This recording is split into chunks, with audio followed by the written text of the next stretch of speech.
خانه خریدگی هم کسی گفت که هم مقدار خانه تا حساب میکنی بعد زکات میتی. با پدرم میگن که این کوارترانت سومش یک ساله سومش حساب کرده می زکات اگر خانه حساب کنیم اگر پولی کوارترانت همش هم نمیرسند میگن زکات. خانه برای چی خریدید؟ با کدام مقصد؟ مقصد نمیدونم نکی. نه مقصد برای فروش خریدید یا برای زندگی؟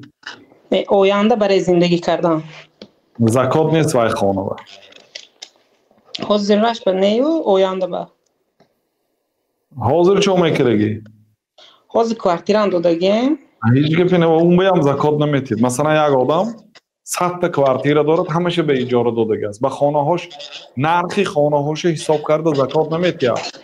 فقط این پولایی که دارید کو پولای اجاره های جمع کردید موندید. همین پول اگر به نصاب رسیده باشد من نصاب اینا 36000 سوم حساب کردن مفتیات خوب است.